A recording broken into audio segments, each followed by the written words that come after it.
And we're live. Hey, everyone. It's David Barnett from davidcbarnett.com. Good to see you all. And thankfully, Rocky was able to join. And we're live. Hey, everyone. I got to... David Barnett from davidcbarnett.com. Good to see you. There we go. Shut that guy off.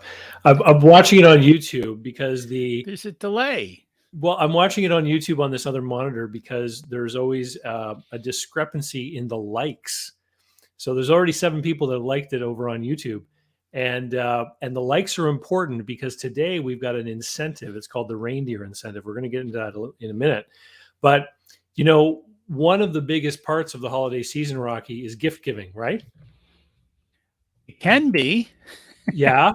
Well, you know what? With everything going on this year and all the busyness in my business and everything that has all the different opportunities and new things that have been going on with this virus going around, I had an opportunity to give myself a gift. Would you like to see it?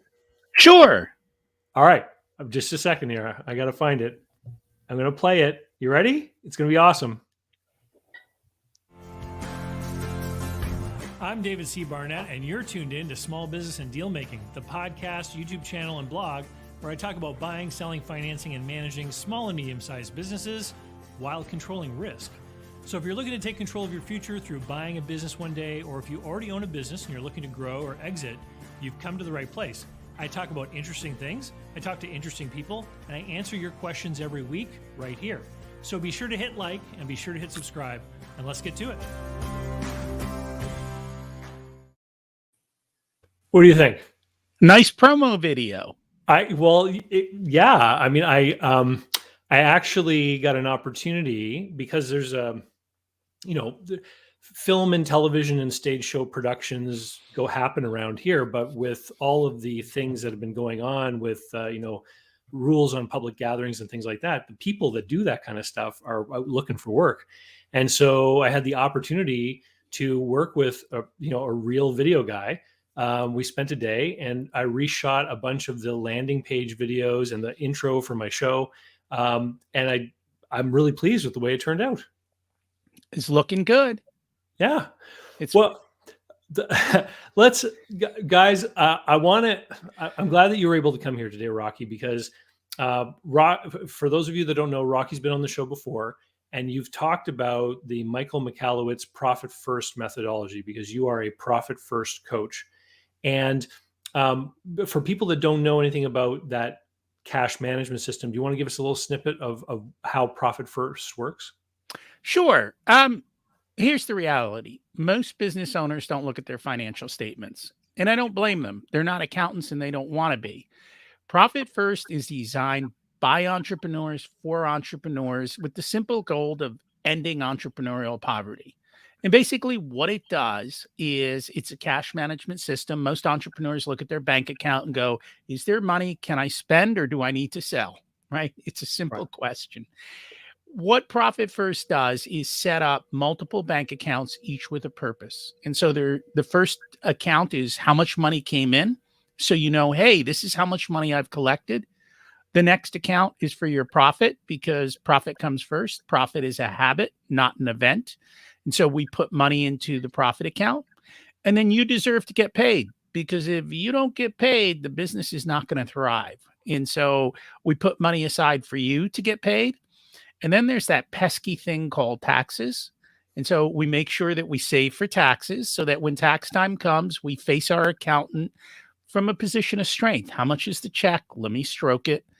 And then the last bucket is your actual spending. So how much can I truly spend in my business after I've been profitable, paid myself, and covered my taxes? And that's basically what the system does. You just send your money to where it belongs.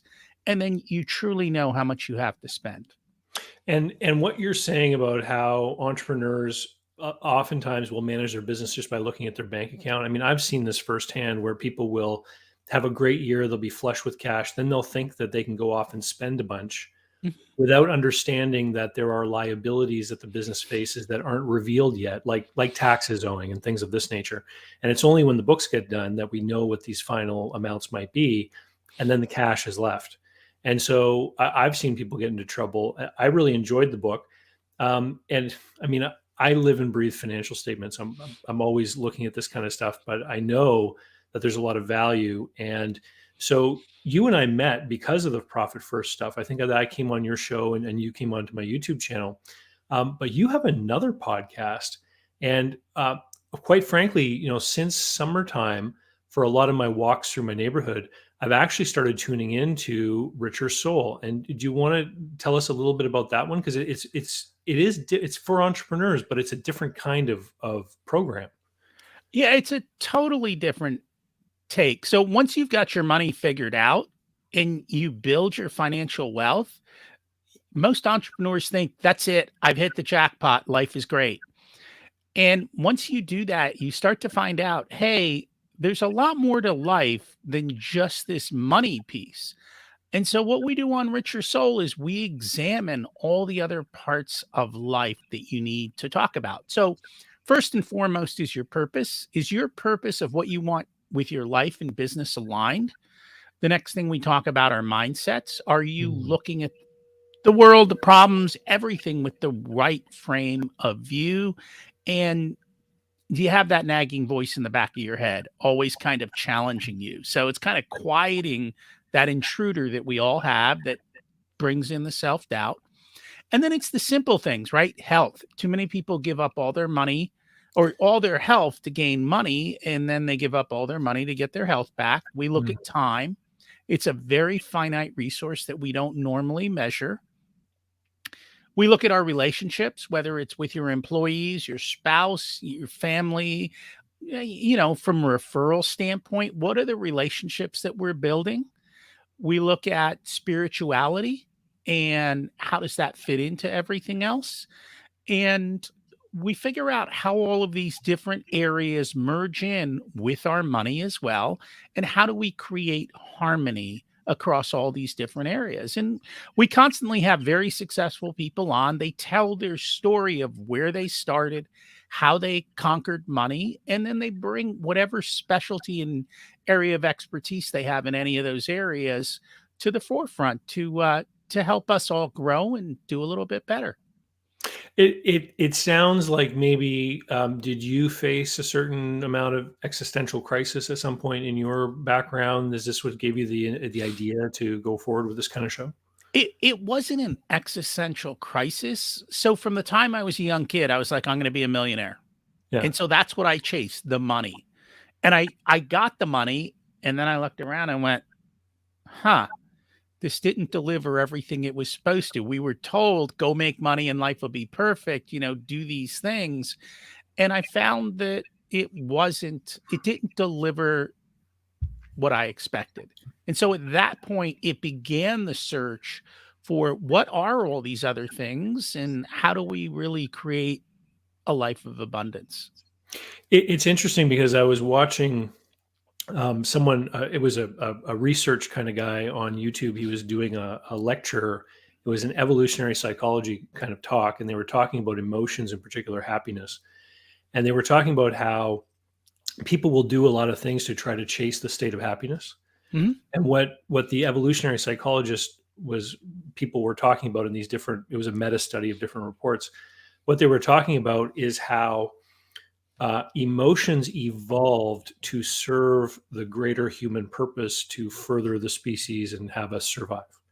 And so they were talking about things like when you gather together with your tribe, with your friends and your family, and you're having a meal together or with your loved one, and all these different things are happening and you feel happy, it's because evolution has brought us to a point where we want to have those moments. Not that the happiness is the end, but by having those happy moments with the other people, it leads us to better survivability and the ability to pass on our genes and more successful families and tribes, etc.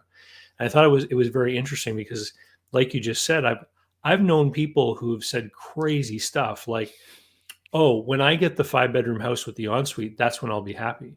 Mm-hmm. And I'm like, "What? Like that? That's not doesn't make sense to me." The way I was raised, but some people, they get these ideas in their head somehow, don't they? You think it's just materialism driven by media and advertising, that kind of thing? It is. I think a big part of it is materialism driven by those things. I mean, we were told go to college, get a good job, buy a house with a white picket fence and 2 kids and a dog, and you'll be happy.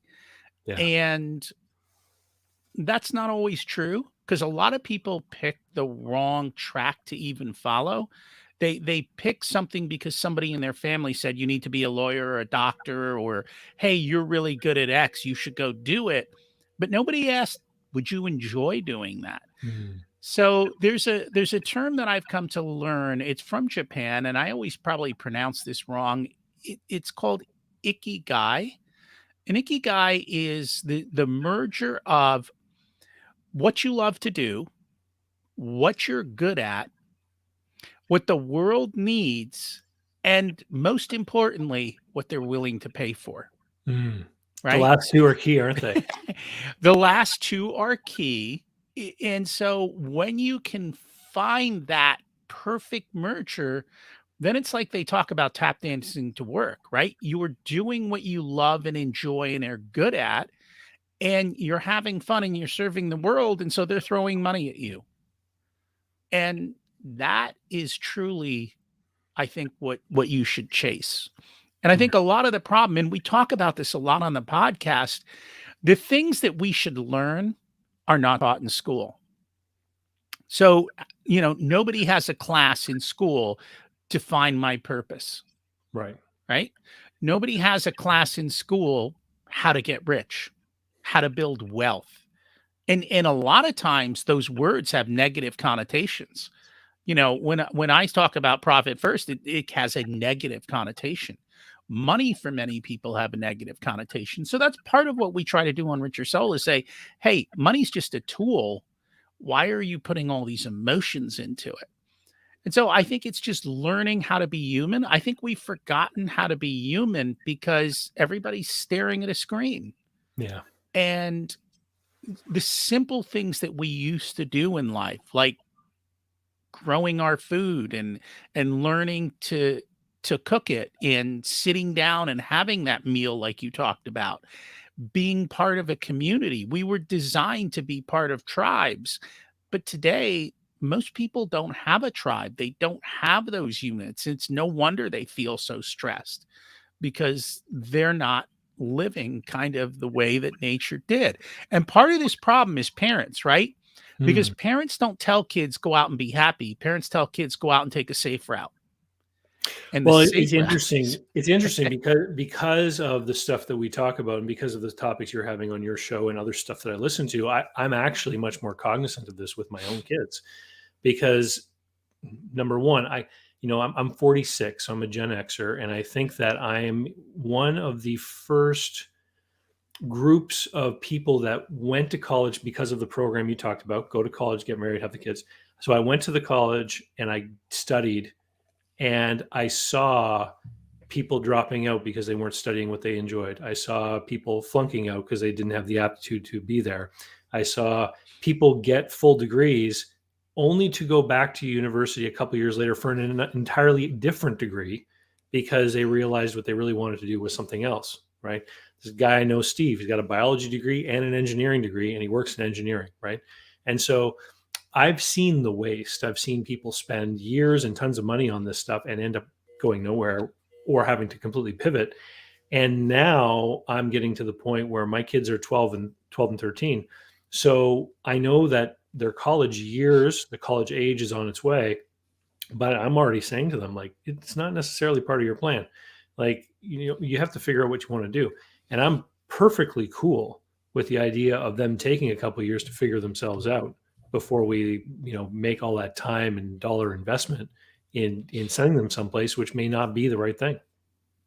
so I recently had a podcast episode on this. I think it was Gary Langston. He and his wife, what they basically do, he was actually doing leadership in companies.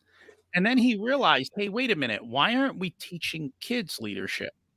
And so now what they do is they work with high school students and they sit down and they have them go through a process of defining what are your skills? What do you enjoy doing? What do you want to do? And then creating a plan forward so that they're picking a college if they pick college, but they're picking a path with intentionality instead Mm, of just following the herd and doing what you're told. And so I think that's super important because college has gotten expensive in the United States. And honestly, for a lot of people, I don't think there's any return on the investment.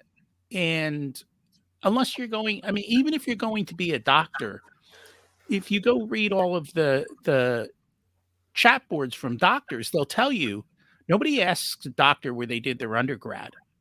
So right. why are you wasting money on an expensive undergrad when nobody cares? And it's those types of things that you have to have clarity on. If you want to be an engineer, you have to go to college. If you want to do computer programming, you don't need to go to college. If you want to be an entrepreneur, the worst place for you to be is in college. Right? And yet, It, yeah.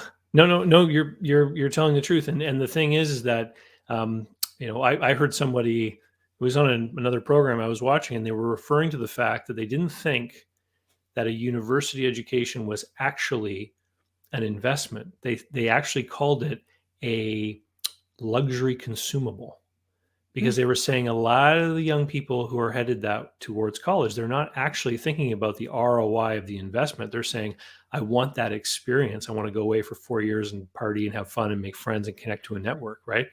And you know, I hey, listen, if you're wealthy enough and you want to spend money on that, go ahead, right?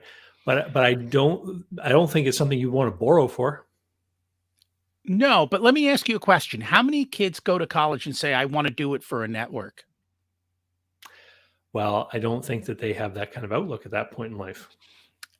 And so you're not even building the network. And even if you go to the college, even if you go to an Ivy League college, there's no guarantee that you're going to be in the right place with the right people unless you're very intentional about that. I think in today's world, what I have learned is if you want to network with Ivy League, you can do it without going to an Ivy League school. You just have to go be intentional on networking. I agree 100%. In fact, I'm actually thinking about this um, because when I went to university, I went to Bishop's University in southern Quebec, and I was in the business department, and I of course met people there, but I wasn't thinking about building a network while I was there. And so my extracurricular activities were in other domains of interest of mine, and it's only been since decades have gone by that I use that connection on LinkedIn in particular, where I'll find somebody and I'll see that they went to Bishops too, maybe not even the same years, but I'll send them a connection request. I'll say, hey, I see you went to Bishops as well. I was there in this year, and I'm finding that I'm using the little, I don't know, stamp in my passport of life to more value today than I did back when I was there. And to your point, you know, yeah, kids aren't thinking about that. They're not. No, they aren't. And back when we went to school, there was no Facebook, there was no Google. You couldn't go and Google who were my classmates to go, who should I even connect with? Yeah. Right? How do you even know? And that's part of the problem. And I say to people, look, if you want to go and enjoy life and spend $200,000 on a party, get a better party. I mean, seriously. Um, we've got a comment here. We got Victor. Victor's over in the UK. He says, "Hi, David. Hi, Rocky. I think Ikigai is good and meaningful, but it isn't possible for everyone to have all of that. There are jobs that need to be done and are not enjoyable or nice to do." And I think that there's value here because you know uh, understand that not everyone's going to be an entrepreneur, run a business, all that kind of stuff. There are people that are going to need money for their needs, and at different points in their life. I mean, myself included, there have been several points in my life where I needed money, and so I went and took a job, and it wasn't necessarily because it was pursuing my life dreams, but there's that ability to make an exchange there, right? To serve whatever purpose my life needs at that moment. So I will say this, and this may be hard for you and I to believe, but Okay. there are some people who love to clean, right? There are some people who love to be a nurse. There are some people who love to do different things that you and I and others would think is drudgery, but somebody out there actually loves that. And so I think that's an important thing is to understand that. Some people love to iron, right? Well, this Not is a my picture thing. this is a picture from my Instagram feed, and I was ironing my shirts, and I posted it up there because I like to make them perfect, Rocky. Yeah. And it's for me, that's drudgery. So here's what I used to do when I wore shirts like that. A, I buy no wrinkle. And two, they came immediately out of the dryer and right onto a hanger. And so I never had to fuss over it. But there are people like you who have a different outlook and a different mindset. And it's just, I think that's what we come back to is mindset is assuming that everybody isn't like us. So, have you ever heard the story of the bricklayers? Yes. All right. Yeah. And so that's the But you should tell classic. the story because some people I may and not. and I probably will butcher it wrong, but there is this man comes up and he sees these bricklayers and he asks them what they're doing. And the first one's like, "This is drudgery. I'm out in the heat. I have to carry these bricks and put them in a pile." He goes to the second one and he says, "Well, what are you doing?" And he says, "Well, I'm building a wall, right? And this is what I do for a living. I enjoy this." And he goes to the third one and he says, "What are you doing?" He says, "I'm building a cathedral to God." Yeah. And so it's just the outlook of what is it that you're doing? What are your goals? What are you trying to achieve? And it's the outlook of how you look at it. For you, ironing is not a chore. It's fun. And so that's cool. And you're probably very good at it. And people will pay you for that.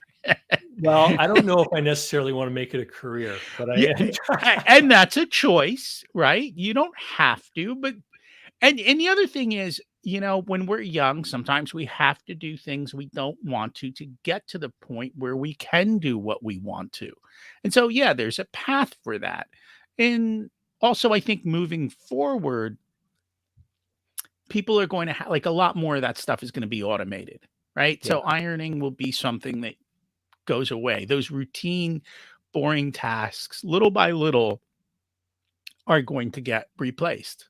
So I think I think you're always going to have people doing them because they can't see the bigger picture. So they've limited themselves. Well, we're talking a little bit about these existential life desire goal type of things, and I know that somebody who also has a big opinion on this kind of stuff is actually Mike Finger from exitoasis.com. Mm. And I just noticed that Mike joined the green room. How are you today, Mike? I'm excellent, sir. Merry Christmas to you both. Thank Merry you. Merry Christmas. Christmas to you too. I have to express before you start, David, a little disappointment. We are 23 minutes into the show, and I've only seen your promo video once. We're gonna get a couple more shots of that, right? There's all kinds of stuff I made for today. Don't worry. And I've got over here on my other screen. I now have 3 monitors. One of my goals, of course, is to make my office look like the bridge of the Starship Enterprise. And so I've got over here on one side, I have a monitor where I'm watching the likes on YouTube, because Mike, when you shared on LinkedIn that you were going to be here today, Yeah. I put in there. What do you remember? What my comment was? I don't. I said there'd be a 50-50 chance a reindeer might show up. Yeah. No, okay. No, I recall that. Sure. Yeah. So I remember how much you enjoyed that photo I took the other day last year. And I found the antlers. Excellent. And so here's what we're going to do is if we can get to 50 likes on YouTube, I'll wear the antlers. How do we make that happen, David? We just Rocky, have to who do you know? We have to encourage people to hit like. We have to encourage people to hit like. Mike, have you met Rocky before? I don't think I have, sir. Rocky is a profit first practitioner and works with different businesses. Mike helps business owners prepare their businesses to get ready to sell. And I know that if some of those people had implemented some of those profit first techniques, they would probably be a lot easier for Mike to work with. We're probably covering very similar ground, Rocky. We are. Well, so I help them be profitable so you can get them a much better multiple at the end of the day and a bigger, because when you're selling a business, it's about good books. And when you can show a potential buyer, not only is this how much I got paid, but here's how profitable I was. And then there's the secret sauce. All those things that you pay for in your business that are kind of a benefit to you, we track that. So you can say, not only this is my profit, my pay, but here's all the ways that my company benefited me and provided me value that you really can't see in the books easily. Interesting. Yeah, absolutely. And we have a few more comments here. Eric is saying there are all kinds of people that like many different things, backing up what Rocky was talking about. And then Cherie is in the audience here today. Hi, Cherie. Says she just liked the video. Thanks, David, for all the great content this year. Thank you guys for watching. We're up to 19 likes already, if you can imagine that. So Now, I got David, my eye on it. Don't just worry. to be clear on your promise, if we hit 50 likes at any point in time over the next couple of weeks, those antlers are going on, right? No, it's got to be during this live broadcast. We're trying to juice the algorithm here. So when it comes to being on YouTube, you have to learn about this kind of stuff. And I begrudgingly go and I watch articles and stuff. And so if you get likes while you're on live, what happens is the algorithm starts to let other people who may not have ever watched the show, who watch other stuff like about the topics we talk about, it might show this to them. And so this is how we grow the audience. I like it. Yeah. I like it. And your audience has been growing, sir. You've had a good year. It has been a very good year. And I kind of set myself a target of 20,000, with my fingers crossed, and I'm at almost 19.5 right now. So things are going really well. Congratulations. That's great. Karl says something interesting here. High school students are not receiving enough information about entrepreneurship as a legitimate career path. They are told it is risky, 80% failure rate, hard work, stick to a safe path, etc. They are being influenced by teachers in a system that knows nothing else. It's interesting because I've had, in one of my relationships a few years ago, I was dating a woman who had 2 teenagers who actually told me that their teachers at high school told them that if they didn't go to college right after school, that they would basically end up on a bad path, that they wouldn't end up being able to earn much money, and, et cetera, et cetera. And one of the things that I pointed out to those 2 young people is I said, listen, you're talking to people who have a vested interest in the educational industry. They have gone through education, they've gone through teachers college or university, and now they're back in it. And if they don't stoke demand for higher education, what it does is it invalidates and reduces the value of what they've been working for their whole lives.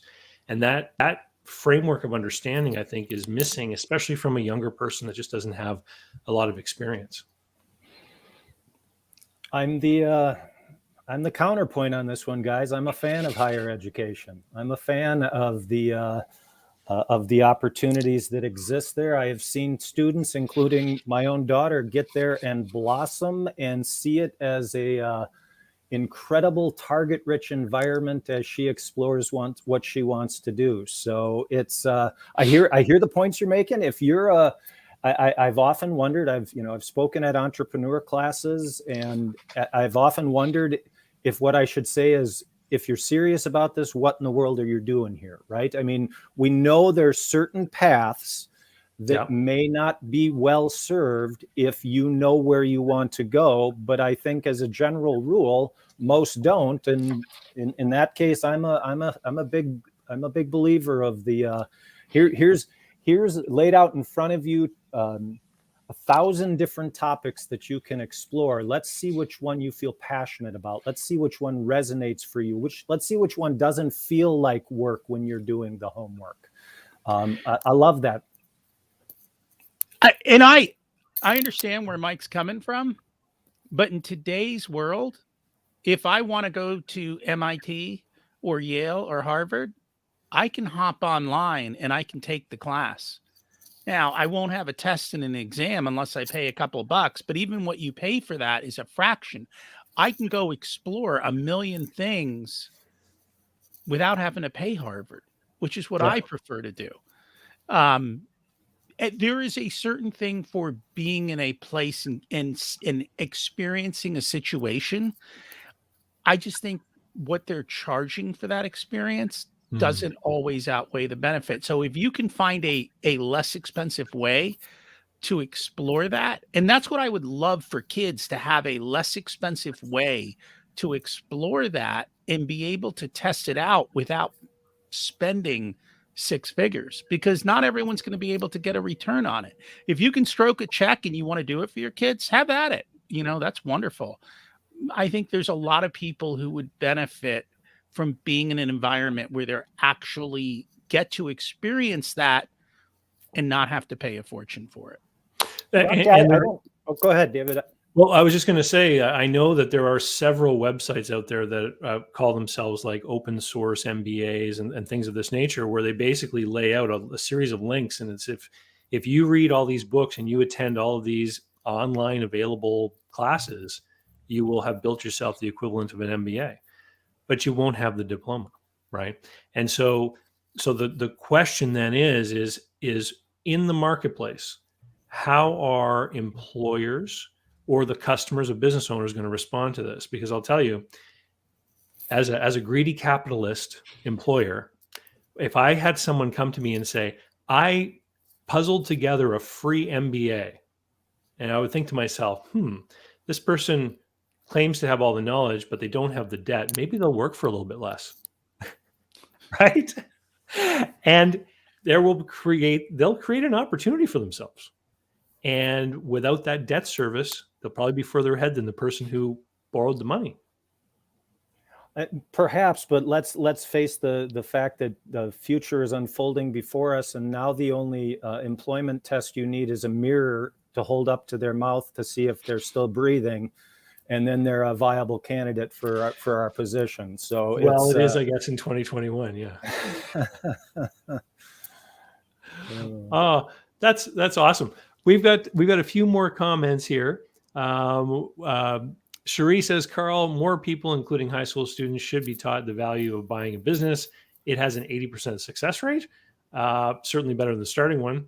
And Karl says, I'm Gen X, buy and build businesses for a living, last 15 years, best career ever, very financially rewarding. Yeah, I can see that too. Way to go, Karl. Awesome. So David, that 80% number must jangle in your head a little bit. Well, it's hard to know, right? But I of the businesses I sold when my brokerage office was open from the end of 2008 until 2011, 5 years later, most of those were still operating. I had this plaque done up that used to sit in the waiting area of my office, and I found it in the closet.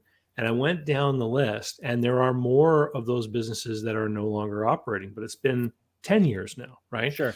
And you know what? How do I feel about that? Well, I still feel okay about it, because when I talk about buying small businesses, I talk about the fact that they're still a very risky asset class.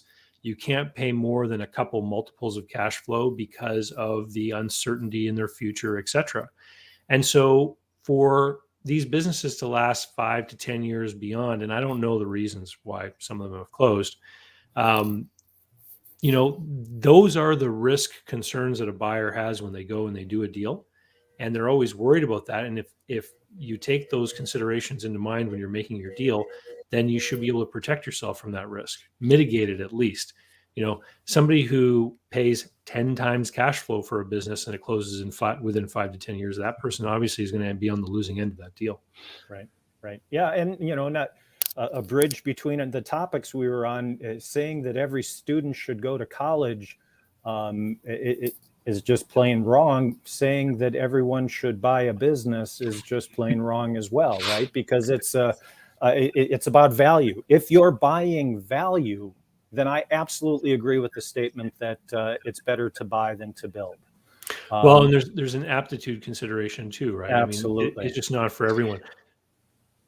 That is not a concept that's widely taught, is to buy versus build. And it's something that I've been hearing a lot more lately. And it's because trying to get a business off the ground and to the point of being successful is a long and hard journey. It's a lot easier to buy it once it is successful than to go through the struggle of building. But I don't think that's it's one of those things that you guys know. But I don't think that's well taught or well explained to others. And most people go, well, how am I supposed to buy a $2 million business? And I saw Keith Cunningham did a wonderful YouTube of how you buy a $2 million business for 100 grand and how you finance it and how you pay it back and do all of that. I think that's kind of an eye-opening shocker for people. And then the other thing is buying a business that's appropriate for you. Again, if you don't enjoy it or if it's not within your thing and you're just buying it to make money, kind of where we started earlier is you end up in the wrong place. Yeah. I kind of got into depth in one of my 2019 books, Smarter Than a Startup. I got into a little bit about why culturally we have this bias towards business startup versus acquisition. And I think it actually it comes from sort of the pioneer heritage in North America, at least, where, all these people who like set off and they started farmsteads and homesteads and ranches, and like everything was about planting your flag and doing the work and building something up. And I think part of that still resides under the surface in the culture. And so if you go to a bookstore, you're going to find like long shelves of books on every different kind of startup you can imagine, and a small handful of books on business acquisition. And I think it's changing. I think the fact that we have this baby boomer demographic that's retiring is creating headlines that is drawing attention. Mike, I know you and I have had a video before we talked about the gray tsunami and why it may or may not pan out the way people are assuming. Yep. But I think there's more attention. I mean, there are now conventions for people called search funders where they'll go and they'll have speakers, and there are investors that want to put in money and stuff like this. So it's definitely a growing thing. And it just makes me very thankful that I started my channel back in 2014. That's very true, David. But again, as you and I both know, most of the businesses that are for sale aren't going to meet those criteria, right? Yeah. They're not going to come to the cream of the crop. And so even if you believe in buy over build, you better be ready for a heavy duty search, because buying a business that has value that can be transferred to you is a unique and it's a unique challenge. Yeah, because you've been in that hunting party, haven't you? Oh yeah, absolutely. Yeah. I still am. I can't. How do you shut that off, David? How do you not look at the listings that pop up in your area or come across? I don't know how many brokers have me on their list, and I get the email post of their latest listings, and the curse of not having 1,000 lives to lead, right? That's true. We are at 22 likes on YouTube, so we're not. Come on, people! There. Hit your thumbs up, guys, if you're watching.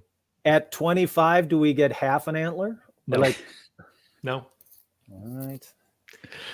You sound like one of my kids. You're trying to negotiate.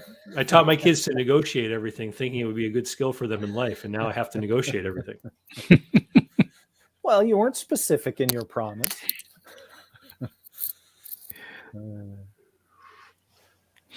So, David, what about for you? What are you seeing in 2022 for the buy a business market? You seeing big changes? You anticipate your buyers are going to need to do things fundamentally differently? I like the people that are in my adventure group coaching program, for instance, continue to have the same level of success as since the group has started. What is interesting, I was on a presentation call a couple weeks ago, and it was the people from Biz Buy Sell, the online marketplace. They were doing a presentation with the statistics from their marketplace and the survey that they do of business owners who are not part of their marketplace. And it was very interesting. One of the key things is that the average value of the business that is sold in Q3 of this past year is more than double what it was pre-pandemic. And so what does it mean if the average price doubled? It means that the smaller businesses aren't selling.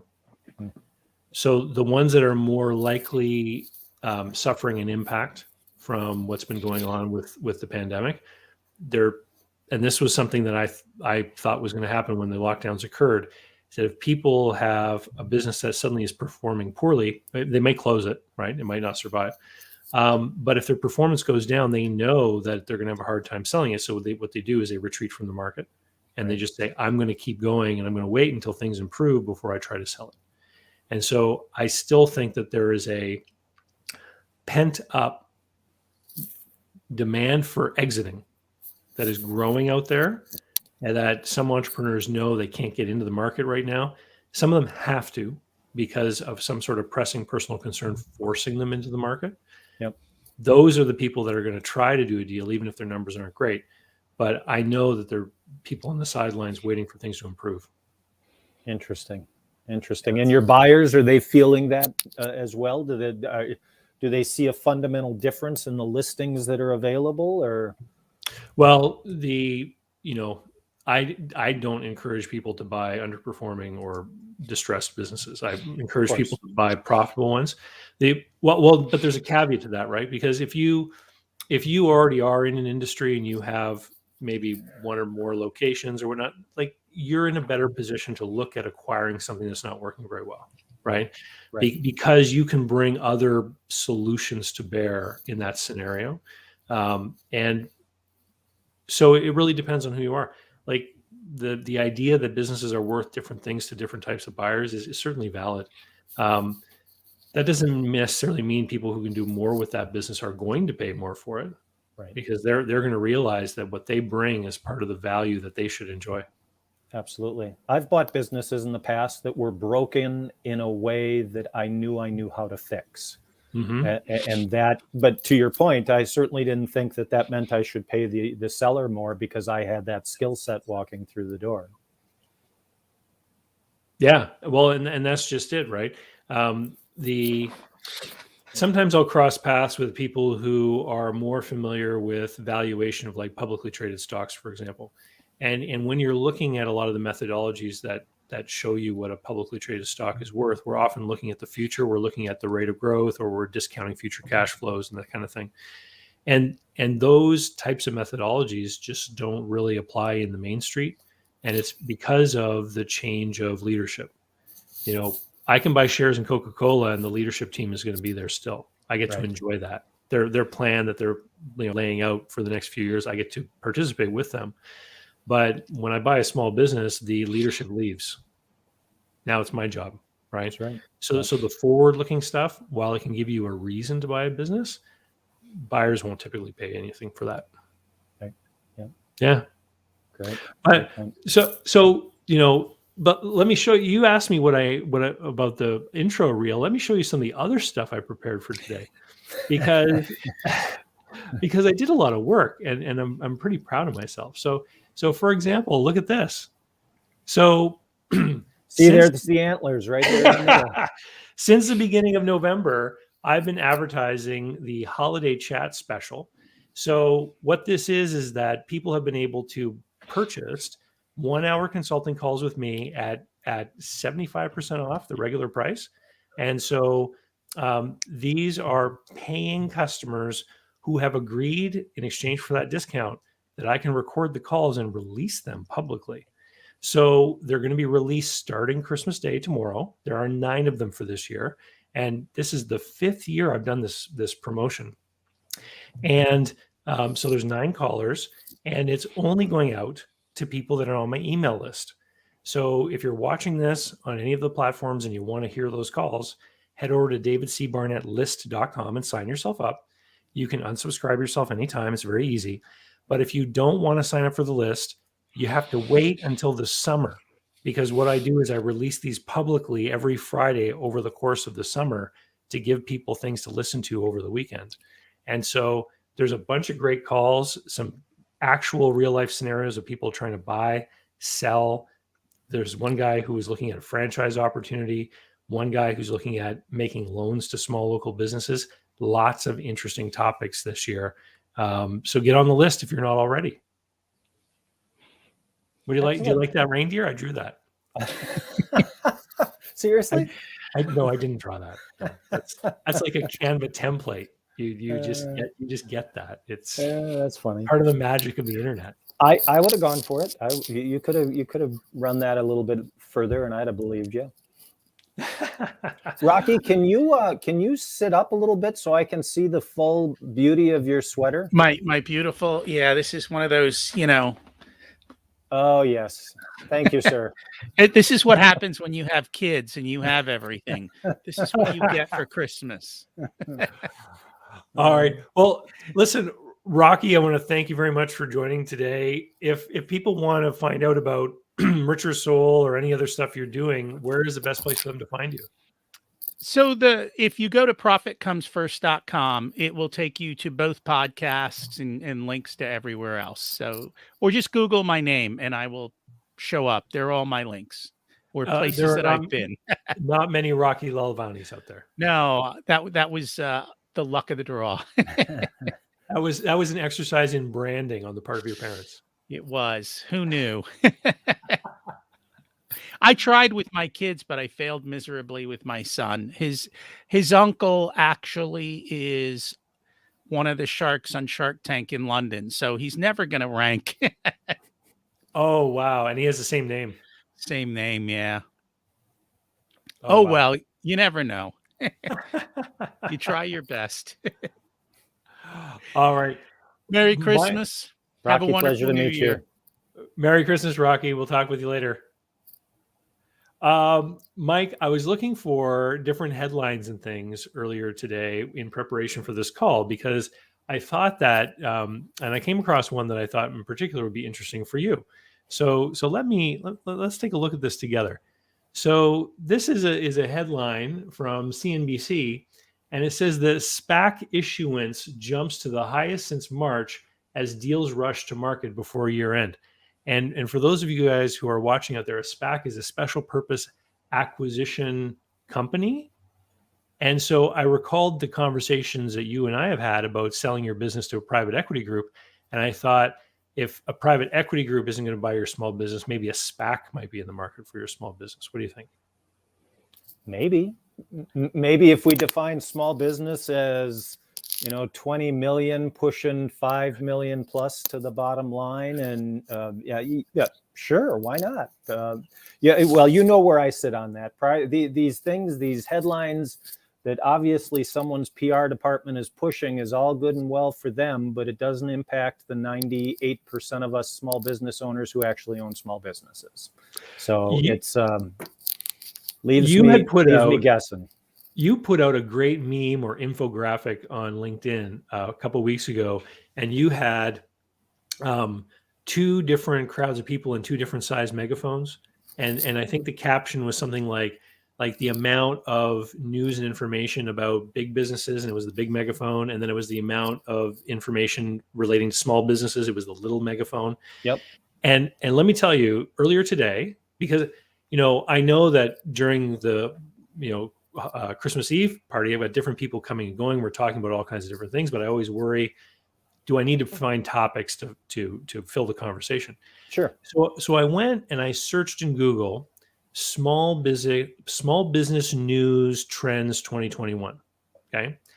And what kept happening is that there'd be some kind of headline that was interesting and I would go into it and very quickly realize that I was in something that was just hastily thrown together that didn't really have any value, but was designed to draw people in to show ads.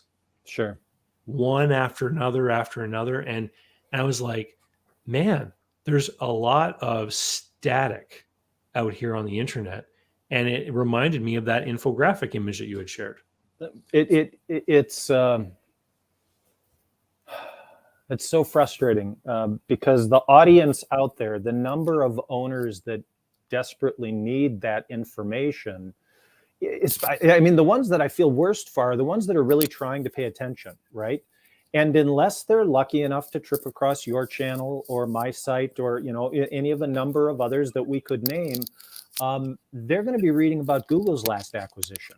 And that's what is going to inform their understanding of valuation and process and what creates value. And it's meaningless relative to most small businesses. So it's, that content megaphone out there.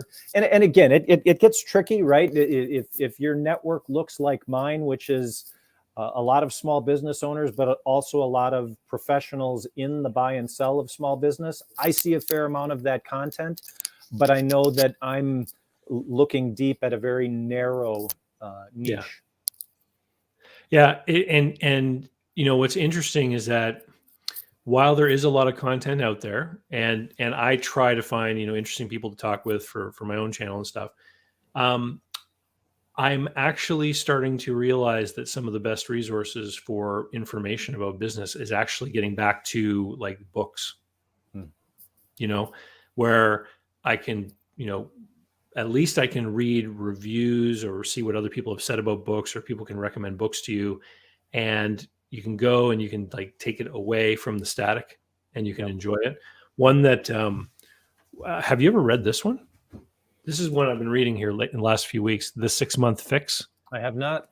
It's from 20 years ago. It's a guy named Gary Sutton, but he was a turnaround expert.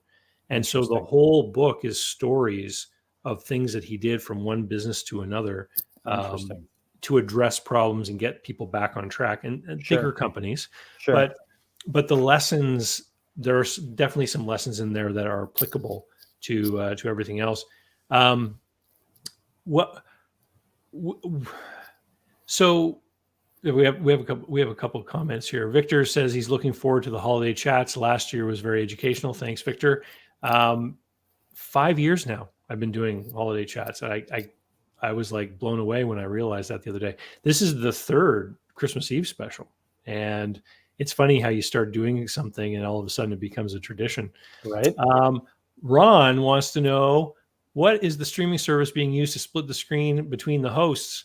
Ron, we're using something called StreamYard, and it gives me all kinds of hosting abilities to change the view and make things look really fun and cool. It's almost like we have a production staff here on hand. And then he mentions your microphone is kind of rubbing against the zipper on your shirt. Oh, sorry about that. Yeah, no problem. Hey, Ron, we're amateurs here. We're the internet's just our tool. We're trying to make the most of it. So this SPAC thing though is interesting to me because throughout the last year, and this may or may not be tied to things like government policy with respect to money and lending and response to the health concerns and everything going on, but it seems like there's more and more money chasing after perceived opportunities, and this SPAC thing I think is a result of some of that. I find it hard to get my head around the idea that I should invest money into something so that somebody can go and buy something else. I can see maybe a small portion of a diversified portfolio, that kind of thing. But I mean, from my own point of view, I'd like to know what the money's going into. Absolutely. Absolutely. And I mean, it speaks to this, I think, broader question that applies across the board, regardless of the size of the business, is where are we really, right? If you take as the juice starts to leave the system, as the money starts to maybe get a little bit back more. I mean, I spent the first 6 months watching brokers post about the SBA program for small business purchase that was going to end in 3 months, 2 months, 1 month. I think a lot of people bought a business because they thought cheap money was the main concern, and that's obviously a concern. But yeah, I don't know. Are you seeing that a lot on the buyer side, that the money is motivating? I'll tell you that there were two different deadlines with the SBA. There was the first program and the second program in 2021, and it was motivating timelines. People that found deals that made sense wanted them to close under a certain timeline to get that money. Sure. But if you look at, like, the second program was 3 months of payments. 3 months of payments in the grand scheme of thing is not necessarily, like, you're not. And if the deal isn't right, you don't want to overpay in order to like get 30 grand of free government money, right? Like, so I think what was a surprise to me anyway is I thought when the lockdowns happened in 2020 that people were going to behave in a rational fashion, like the government and stuff. Sure. Okay. Based on what life experience, David? Well, I don't know. It was projection, I believe. It was projecting. Hope. So, instead of having, I mean, I'm sure somebody over there, and we're talking about the U.S. Small Business Administration, I'm sure somebody over there probably said, whoa, we're in trouble. We're going to have millions of people defaulting. And they thought, let's just change the rules. Yeah. So, and they just used the program as a outlet for government assistance, which is pretty smart. I mean, that was a good idea. And so people who bought a business in 2019, who suddenly had this fall in revenue and earnings and stuff, were like, oh my God, what am I going to do? To be told 6 months, don't worry about your payment. I mean, that to me makes a lot of sense. Yep, but then I to agree. open the door for new people to come in, I wonder what the motivation was for that, because it's almost like trying to stoke the flames of demand to help paper over issues. You know what I mean? Yeah. Like if we can stoke more demand, we can probably have some issues disappear. And that's when I start to wonder if I can really give them credit for such Machiavellian plots. Right? Right. Who knows? But yeah, no, it's interesting. Are you seeing, I mean, I'm seeing occasional pop-ups of public sector involvement in the transition of business ownership. I'm seeing some regional economic development companies getting involved in that sort of thing. And they're doing it in different ways. Are you seeing much of that in your area? I'm seeing it here where I live. I've been seeing it for the last couple of years. Okay. And I'll tell you one quick story. There's an umbrella group of regional economic development organizations here, and they were looking for help. They actually put out an RFP, request for proposals, for somebody to help them create some sort of program to help these businesses transition for succession planning. Because what they were seeing were these businesses that you and I know about, the zombie capital businesses, they were closing in rural communities in particular, right? And people were losing their jobs. Yep. Because nobody wanted to buy them. And so I actually took the time to respond to the RFP, put together a proposal saying that what I wanted to do was create a tool that these development officers could use to quickly assess whether a business was even in the realm of sellability or not, so that they would know which places to apply their resources. And of course, they didn't pick mine.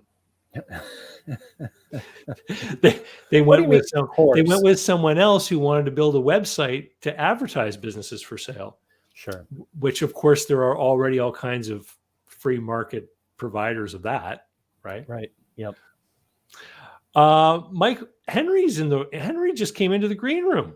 Excellent. Should we let him in? Let's do it.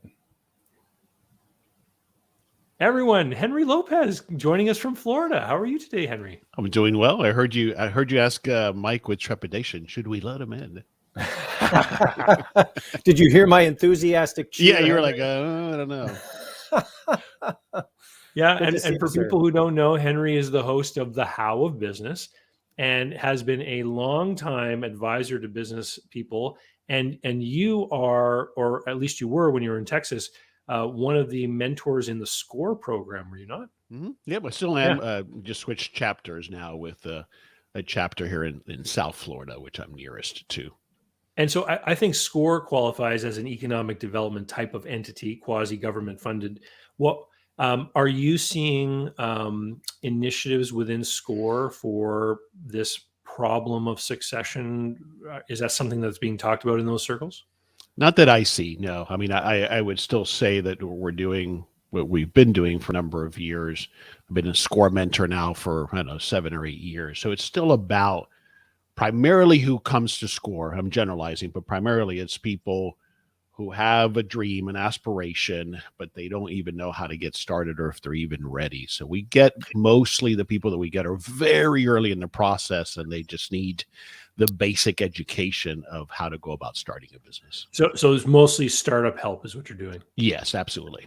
Yeah. Okay. Yeah. And so I listen to your podcast sometimes, and I think that I caught a comment that you live on an island now? I do, yeah. It's not my own island. There are other people on this island. Well, so I moved back. I say back to Florida because I grew up in South Florida. I'm a son of Cuban immigrants. And so moved back last year, rented, and then just bought a place on a barrier island called Hutchinson Island in a town called Jensen Beach, which is about an hour north of Palm Beach on the east coast of Florida. And is it a long ferry? Is there a ferry or a bridge? Oh, bridges. Yeah, sorry. Yeah. Oh, okay. Bridges. Okay. Yeah. As for those of you who have been on the east coast of Florida, you know there's a whole stretch of barrier islands that runs almost the entire length of the east coast, and on those barrier islands, that's where our beaches are, as well as it gets narrow and wider at different points. But there's condos and townhomes and homes in certain areas, and so we call them causeways or bridge roads that cross over to it. Our particular island, which is about 20 miles long, this particular stretch has 3 different bridges that cross over. Okay. So it's not a traffic jam in the morning to get on a ferry or anything like that. No. Plus, I don't commute, so even if there were, I wouldn't have to deal with it. I've been home officing now for over 20 years. Wow. Speaking of offices, guys, we are at 25 likes, and I'll remind everyone we need to get to 50 likes on YouTube to achieve the reindeer incentive. So, Mike, did you know that Henry and his cousin invested in a co-working space? I did. Yes, I remember you talking about that last year a little bit.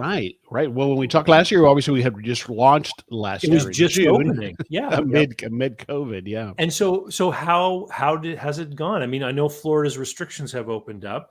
Yes. Has the business been able to get its feet under it and it's been a struggle. And the struggle is this: we are in the 90% range occupancy. However, because we had to give away so many concessions during COVID to get people in, the profitability isn't where it should be. So we had to give a lot of discounts away. So we gotta cycle through those memberships. Fortunately, what we do in these types of spaces are not long-term leases. They're at the most a 1-year membership. So that does give us the opportunity now as we cycle through those to bring it closer to market. But that's been our challenge.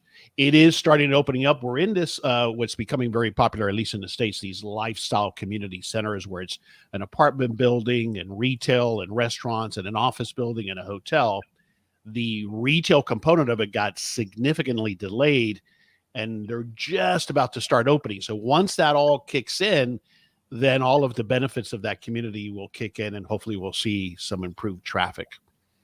Henry, are you seeing mostly an audience of independents, corporate refugees? I mean, who's filling the seats? Sure, it's still mostly small businesses in that 1 to 5 employee range. It's the small attorney's office or the real estate broker, insurance broker, mortgage broker, those types of businesses, a small CPA firm. But we have seen more than we would have in the past, I think, of that displaced professional that's not going to have an office to go back to. Sure. So we're seeing that more and more, obviously, as we all have. We're now employees of a certain category are getting a stipend to go get their own space. Interesting. Yeah. Our model is unique for this franchise in that most of the Office Evolution locations are in a more suburban location as opposed to an urban location where WeWork, for example, has mostly concentrated. We're in a suburban location, which is appealing to this trend of not just working remotely. People still want an office, but they don't want to commute 2 hours down to downtown Miami or Fort Lauderdale. Yeah. Interesting. For the Office Evolution franchise, when people have a membership, does that allow them to go and stop at other locations? It does. It does provide certain benefits and discounts. For example, on conference room, the conference room isn't free, but it's discounted. And yes, they can come in and use the common co-working spaces. And are you seeing many of these people from other locations coming and using your facility? We haven't yet, but I think we're going to start to. The density in Florida for us isn't quite there. We have the 2 locations in South Florida, 2 in Tampa, 2 in Jacksonville.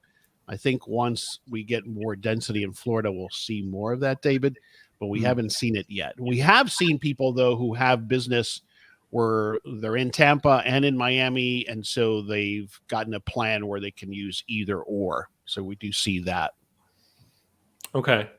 And just from a business point of view, what What does a streetscape look like in your community? I mean, have you had many businesses close because of what's been going on the last 2 years? What does it look like? Sure. Yeah. I mean, it's, I think the biggest impact is, as you might imagine, is on restaurants or other businesses that depended on people coming in to an event or a gathering of some sort. But restaurants primarily are what got hit. And as you may know, well, you don't know, because since last year I sold my frozen yogurt restaurant, which was impacted severely.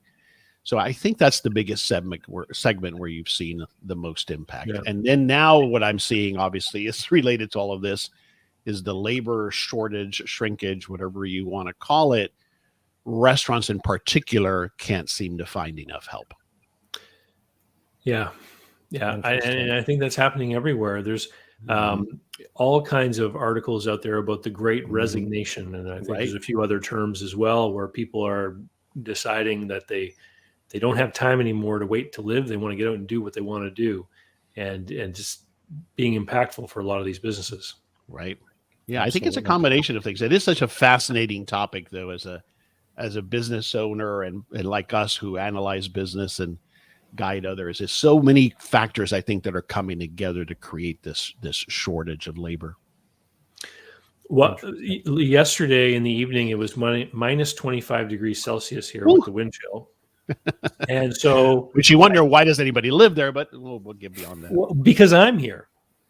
That's right. Well, it's very nice in the summer. So exactly. So I did my both months. Both in. Well, you're giving it 2 months. I give it 2 weeks. Sorry, David, I did my evening walk at the shopping center. Right. So I drove over there to do a couple of circuits, and I counted the vacant spots, but more than just the vacant spots. With a big shopping center, you have these little retailers that are kind of in the middle with these kiosk type of locations as well.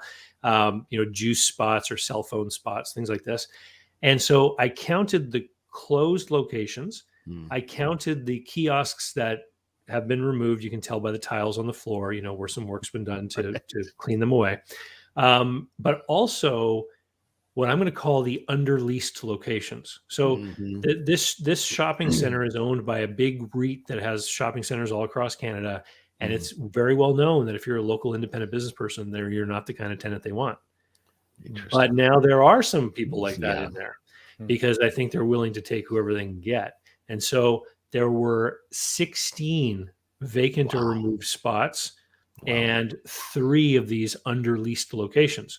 And so it's very noticeable that there's been an impact in the retail scene here where I live too.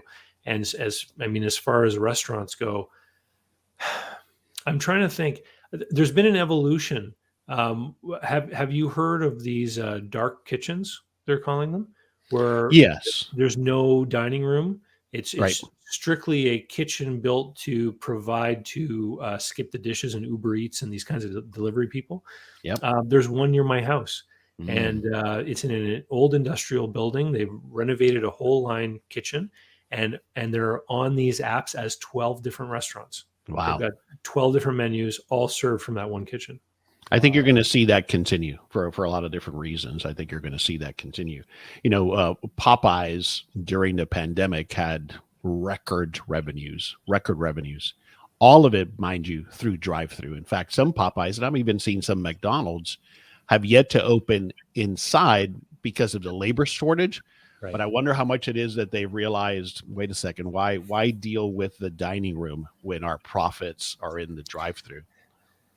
Well, and if there's no competitive forces making you, right. I know that there is a McDonald's near my house, and it's very close to a Tim Hortons coffee shop. And so pre-pandemic, if I went there at 10 o'clock in the morning at McDonald's, it was filled with retired people sitting around having coffee. Right. And so they were competing with that coffee shop across the way.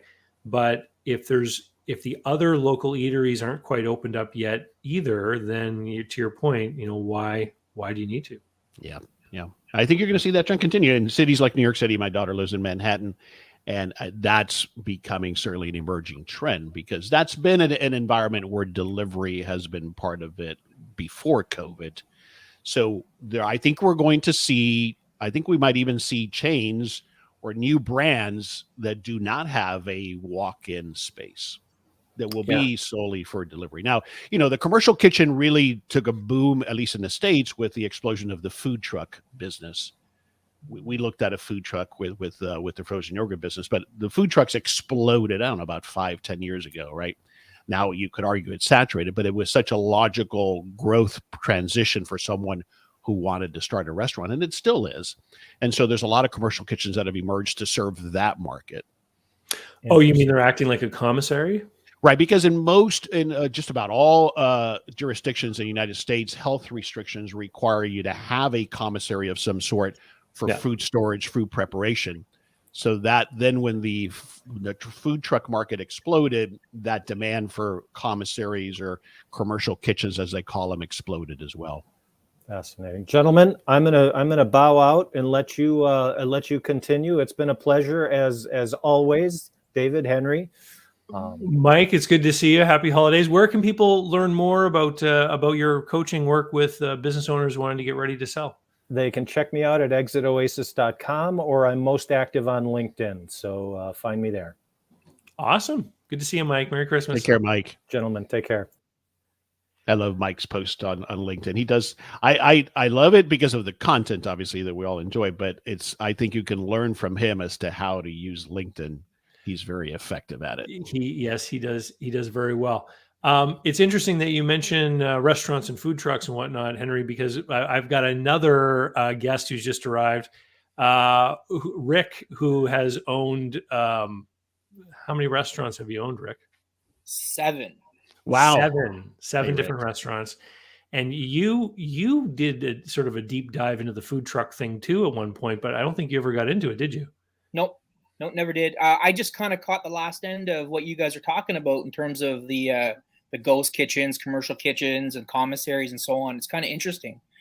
Henry, what's your background? Well, my very first business in 1991, I bought an existing franchise of a local pizza delivery chain in the Dallas area. Had 3 units of that, sold those in the 90s. And then most recently had 2 locations of a frozen yogurt business in Colorado Springs. And we just sold the second one earlier this year. So I've dabbled. That's been my direct exposure in restaurants. And of course, I've had clients and other associations with restaurants. Always been fascinated with it because I like to eat. We both do. Which is why a lot of people get into the restaurant business, which is not a good reason. But anyway, that's briefly my background as it relates to. I've had other businesses, but that's my restaurant background. Okay. So yeah, when I was listening to your take on the ghost kitchens and so on, I've been asked that many times, like, what's the future of restaurants? And to be honest with you, I don't know. Mm-hmm. I mean, I know that they're in for a world of hurt ever since the government started restricting some of the access to customers. And I know there's been a change in demand for whether it's ghost kitchens or the Uber Eats and Skip the Dishes of the world and DoorDash or whatever.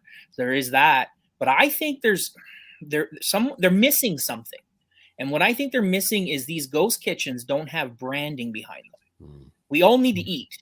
And the question is, okay, where do we eat? Do we eat at home? Do we eat, whether it's these ghost kitchens, or do we eat at an established brand that we already recognize? And what we're seeing in Costco's and the ones in my town is we're seeing a lot of brand name restaurants starting to use their brand to sell products in the freezers. And I mean, they're making money, right? But if it was Joe Blow's ribs, nobody would care. No, the minute it's that brand name restaurant that we all go to once in a while to treat ourselves, and we know, okay, well, we could spend $40 on that plate at that restaurant, or we can pick them up at Costco and pop them in the oven for 20 minutes and they're just as good. I trust the brand, so I'll continue to buy this product, but it'll be through the retailer. Yeah, it's an interesting dilemma because we have not had in the food industry a brand like that hasn't, like you said, that we haven't developed a trust for it first by going to that restaurant, right? And so it'll be interesting to see if that can be done. Yeah. So I don't know. I'm still hanging on the fence on this ghost kitchen idea. I mean, is there opportunity? Yes, but I think they still have to create a brand where people trust them.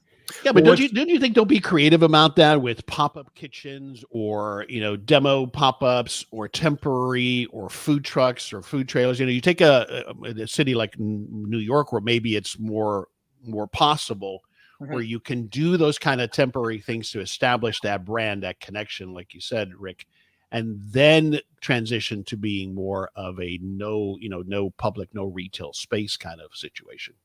Once the brand is established, absolutely. Absolutely. Yeah. But if you look, I'm also a marketer. And when we look at branding, a lot of people think of branding, well, it's a well-established name that we trust and so on. But if you look at the fundamentals of what a brand really is, it's a story. And it's a story that we tell ourselves. It's a story that's told to others. So with a brand new business and a ghost, what's the story? I don't know. Right. And I don't have an affiliation. I don't have an experience, a memory, something that it brings me back to. When I see that Whataburger ketchup, spicy ketchup bottle at the grocery store, I have an association, right? And so I'm more likely to pick that up over another spicy ketchup that might be even better, but I've got that association with that affiliation with that brand. Literally, as you said that, Henry, somebody commented, Tactitus 1979 commented about the Whataburger spicy ketchup. But it's interesting what you're saying, Rick, because that dark kitchen that I mentioned here near me, they actually went and contacted former business people of closed restaurants. One of them being one that a friend of mine from high school used to own, called Cutthroat Pizza. It was like a late night pizza place back in the day when people my age were out at bars late at night more often. It ran for several years and then closed. And they contacted him. And that name is one of their restaurants, and they're carrying his recipes. And so they reached out to him specifically to deal with the problem that you're bringing up. Interesting. And it's interesting you say that, Dave, because as you know, my experience, I used to work for a pizza chain. And when we were looking at expanding out of Western Canada, we were using, the VPs were using this idea that there were Atlantic Canadians that had moved out west in the oil business, and there was all this desire for this product in some of their secret recipes. Well, we moved out there and with great fanfare established very early on high sales. But within about 3 months, they just petered off. And then eventually over time, there wasn't enough revenue coming in to pay for the overhead. Now, what I would see, I see that angle where it would have been easier to go out there with a ghost kitchen and say, okay, now we're open for business. And all of you guys that know us from back east will order from us. And we won't have the overhead to worry about all the other stuff. Yeah. I've seen that happen with other brands. Most recently, In-N-Out came into Texas. And initially, there were lines wrapped around the block, literally, for the first 6 months, and then now it's kind of back to normal. There's been other brands. White Castle came into that market, huge lines, and now they're gone. So it's an interesting thing. Thought your thoughts when we're topic on restaurants, Rick. What I saw in Texas, and I'm seeing more and more, is the incubator kitchens. So you have a facility that somebody runs, and there's 3 or 4 restaurants that are incubating there. What are your thoughts on that, and how that could move forward, or even be related to this idea of starting at an incubator program and then maybe going to a ghost kitchen? That's interesting that you say that. I've never heard of incubator kitchens before, but I've heard of incubator businesses. I know Tony Shea was doing that out in Las Vegas with his container businesses. I like it because it gives them a chance to get a foothold, find some customers with not a lot of overhead, maybe none at all because the equipment's already there and they're just paying rent for it. So I do like that idea. And whether they're using it into in the future into a ghost kitchen, they'll build on their brand. Right. There's a really popular one in Dallas, right outside of downtown Dallas, for those of you listening who might be there. Really popular. And so what it is they take care of the environment, and there's at any point in time about 5 to 6 restaurants there. The people who own the place, the incubators, the facilitator, take a percentage investment in it. And then if it's successful, they spawn it off to its own location.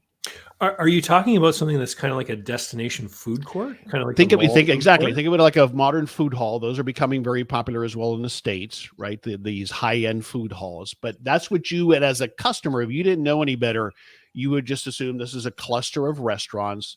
In this particular design in Dallas, they have outside seating, indoor seating, and they're just all lined up. If you think kind of like a strip shopping center where there would be 5 restaurants in a row, nicely designed, nice environment with a common walkway and a porch and parking and the whole bit.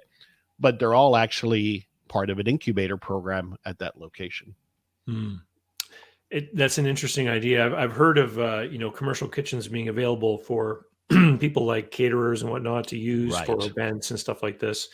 But it's almost merging that incubator business startup idea with specifically the food service. It sounds It is like the kind It of is. business Rick should launch. But it makes a lot of sense because I'm sure you've advised more clients than I have, Rick, but my challenge always is somebody comes to me with a restaurant idea and it's their first business ever. Typically it's been, well, I got to go sign that lease somewhere for 5,000 square feet for 10 years. And you're like, oh, wait a second, slow down. Maybe you start with catering. Maybe you start with a food truck or a food cart. Maybe you start in one of these incubators. So you take a step at a time to validate that you've got something that people want. Yeah, absolutely. We see it in other businesses where we ask for proof of concept. But when we get into the restaurant business, they've got to invest. And I like the idea of the incubator for sure. Are you guys aware of what Tony Hsieh has done in Vegas? I am not. No, and I was just there. But what has he done there? So part of Old Vegas, down where, down like what is it called, Fremont Street? Correct. The Fremont Experience or something like that. Yeah, down in that area, that's where the Zappos head office is. And when Tony sold out to Amazon and then built his head office in Las Vegas, everyone was coming to him looking for, investments, looking for money to, for him to help them. And he decided at one point that instead of giving people money, he was going to give them free rent. So he set up all these shipping containers and created a little park where you could go in. So there was the whiskey distiller, and then there's the clothing shops and the soap places and the coffee houses, and there was built a kid park in the middle, like play park, so they could go on the jungle gyms and so on.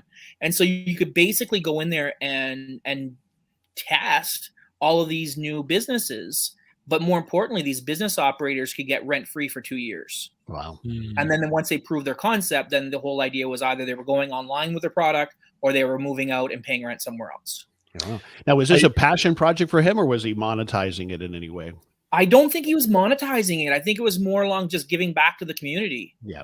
And I only heard of it because when I was in Vegas, I happened to stumble across it. This reminds me of, I just realized what it reminds me of. It reminds me of the farmer's market. So we have a market here in town. It's open every Saturday morning till 1 or 2 in the afternoon. And it's a place where people can test out a business idea and only have to commit to that, 6 or 7 hour block of staffed time to operate their stall. And there have been businesses that have started there, gotten established. And, I can think of a couple of food service ones where eventually the owners ended up opening up actual storefront restaurants. They grew out of that market. And other people who came, splash, fizzled, gone, probably realized their idea wasn't that great without having risked too much. Yeah. Same thing happens when my daughter is trying to launch a side business in the fashion industry, a vintage clothing business. So in New York, she's participating. There's a couple of organizations that have put this together for profit, and she'll rent a booth, same idea, David, but for fashion. In this shared space, there's about 30 others, and she pays all her commitment has to be is weekly. In fact, it's just a weekend for that matter. And so that's where she's developing her concept and her mix and her merchandising and her pricing and all of that. But that's becoming extremely popular in the fashion industry. It has been for a while, but really has taken off in those kind of markets. I'll remind everyone, we need to get to 50 likes on YouTube if you want to see me wear the antlers. We're at 27. So if you're watching out there. And I've seen it before. I've seen him wear it before. It's a good look. Yeah, it is. Let's just leave it at very that. Festive. Rick's already got his festive attire. He on. does. Look at that. I'm sporting a new shirt and jacket. Nice. And very, very pleased because this year, one of the big things that happened for me, of course, is I got a show sponsor, a wardrobe sponsor. Wow. And if anyone out there wants to look dangerous like me, head over to jeffalpod.com/DCB10. That code will get you a discount. And they do virtual fittings and they measure you through Zoom. Wow. And they ship everywhere in the world and they deal in multiple currencies. But that's one of the other cool, exciting things that happened for me in 2020 anyway. And it was all sparked by people leaving comments saying I had a really ugly shirt on for one of my videos. And so criticism received, everybody. Criticism received. But what a great example of an industry where I would have said, oh, there's no way you're going to fit me for a jacket online. And yet here it is happening. Yeah. Yeah.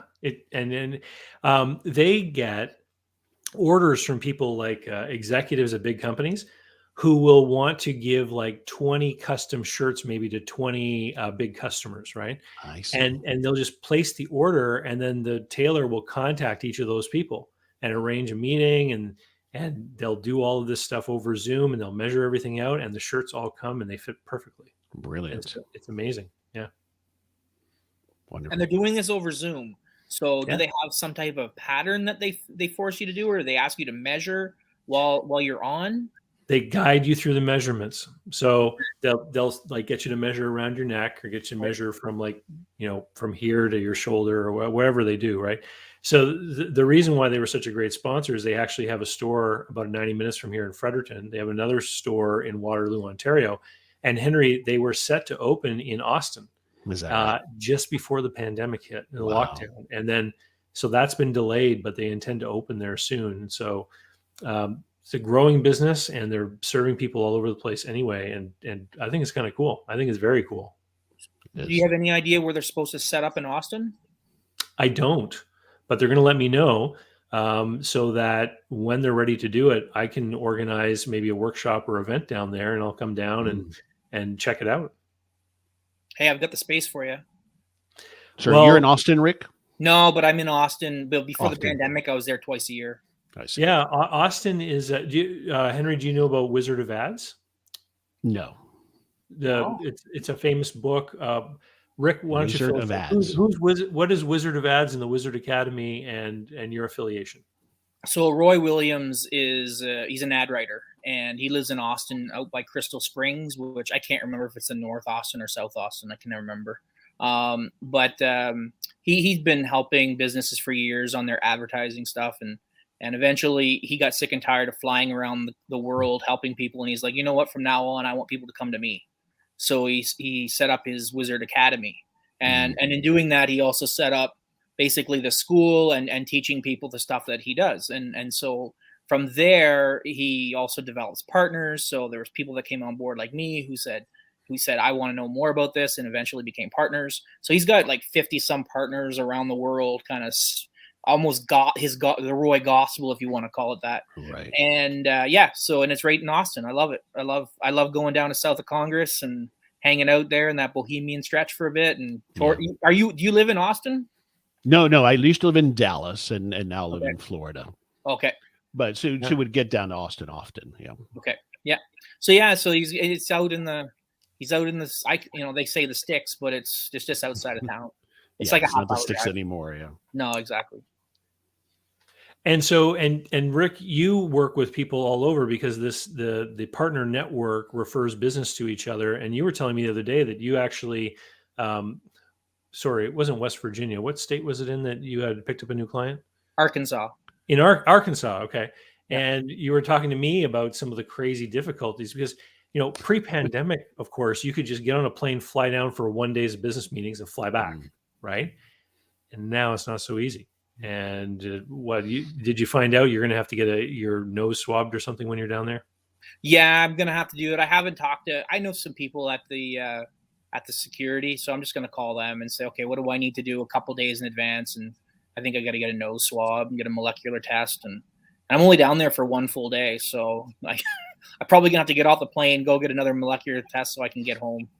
Right. If they'll even allow us. I mean, I noticed today that the airlines are canceling a bunch of flights tonight because really? A bunch of employees called in sick and said, we're not working tonight. Okay. Well, to your point that started off this line of conversation, Henry, about restaurants having a hard time. I think one of the biggest issues that has come about with this pandemic is not necessarily the rules, but just the frequency of changing some of these policies, and people not being able to plan, and the ability to have some sense of what the future is going to look like is so important in business. If we keep changing things, it's impossible to plan for. Yeah, but how do you avoid that? I mean, this is something that is evolving on a daily basis. So how do you plan for a pandemic? I don't know. I think what it has highlighted certainly is, as small business owners, and you were touching on this, I think, with David, is how many small businesses really were exposed because they were on the edge anyway. Yeah, absolutely. I mean, to me, some of the key takeaways is that we counsel, I'm sure you guys do as much as I do, how many people we counsel who go into business without enough working capital, without any plans for reserves. And then, of course, the pandemic pushed even people who had reserves beyond the brink. But I think it exposed those who were really operating on very thin margins and month to month. And I think if anything we take away is we, as business owners, we have a responsibility for somewhat trying to be prepared for the unknown, because that's, I mean, you say we got a plan, sure, we got to be able to do that, but has there ever been really a time when you can predict everything that's coming? You, as business owners, I think we have to deal with that. One of my key takeaways, I think, last year was realizing that as entrepreneurs, if that incredible challenge that was COVID really brought you more stress than you can deal with, then I would say to you that maybe you wouldn't really cut out to be an entrepreneur. I know that's harsh, but my point is that isn't that what it's about? Although it was exacerbated a million times during COVID, but isn't that what we really have to do best as entrepreneurs, is to deal with uncertainty? Well, it's interesting because I've said before that most of the people that I know who failed in business, what caused them to fail was something they weren't planning for, which most people laugh about because they were like, of course they weren't planning for it. But if you stop to think about it, that's always what gets you, because if you perceive the threat, you plan for it, right? That's I mean, I've, along the lines of restaurants again, I remember one year, the city here decided to resurface all the streets between Main Street and the river, thinking we'll do it all in one shot. Well, there's a restaurant in there, and they're in a place where the summer touristy trade was really important to them. That road work killed them. Yeah. And they tried to survive. They probably should have just closed and waited it out, but didn't see it didn't understand that at that point where they could have made the decision. But that's the kind of thing that happens, Now, it's easy for me to say to that owner, well, you should have planned for that. But I don't know how you do. I mean, similarly, that happened to me. I had a salon suite business where the major intersection that the shopping center was at went under major construction, and that impacted us severely. People couldn't get there. The customers of my tenants couldn't get there sometimes. But again, could I have planned for that? I don't know. The point is that that's what business ownership is about to an extent. We're challenged with being, readers of the crystal ball to predict where things are going, and at the same time trying to plan and mitigate for what could go wrong, right? Well, it's more than that, and I think you're bang on, Henry. When we look at entrepreneurship, when we're selling a product as business owners, we're trying to solve someone else's problem. They have a problem, we have a solution, here it is, and we make a margin on that solution. Well, in effect, I believe in my heart of hearts that entrepreneurs are nothing more than just problem solvers. And when they're faced with a challenge, then they have a problem in front of them and they have to figure out how to fix it. But not all things can be viewed through the crystal ball. But at the same time, when it's at you face to face, you got to figure out, okay, what does that mean? And even if you look at the base word of entrepreneur, like most people confuse that entrepreneur is just someone who owns a business. And it's like, no, it's not. No, it's not. An entrepreneur comes from the French word, means entreprendre, means take within my hands. Okay. Take it within my hands and loosely so I can solve it. And if I can solve whatever challenges are coming at me, then I'm an entrepreneur. And what I believe in that is an entrepreneur isn't someone just who owns the business, who solves the problem. It's someone who works for you, who can solve problems. So maybe they don't make money as a business owner, but they're an entrepreneurial employee.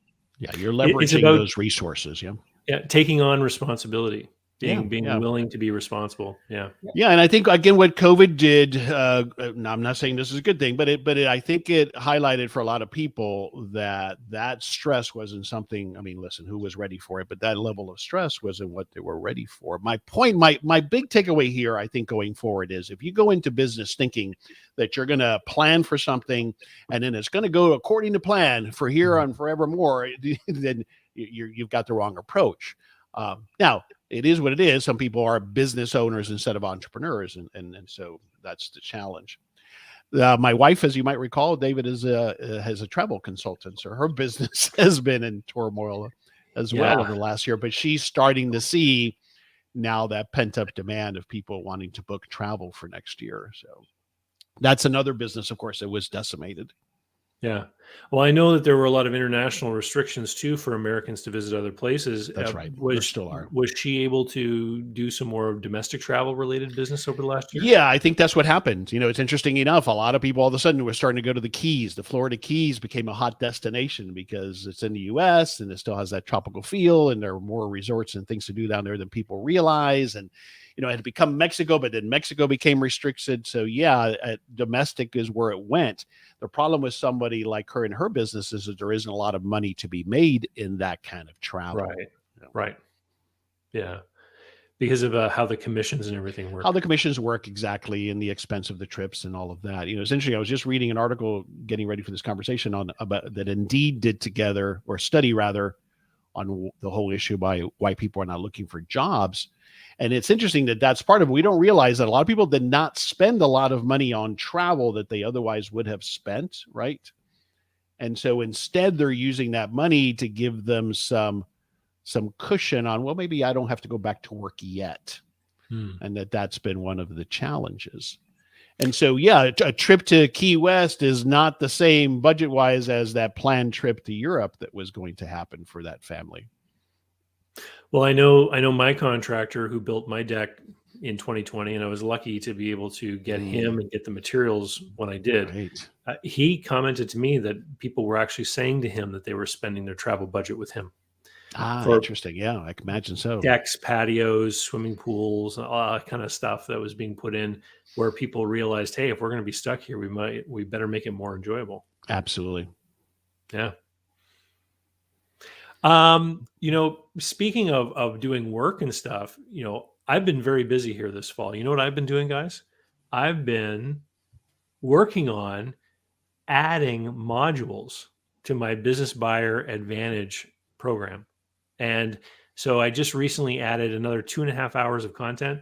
Wow. And it's content related to share purchases and understanding normal net position and working capital, which is particularly important when you're buying a company as a share purchase.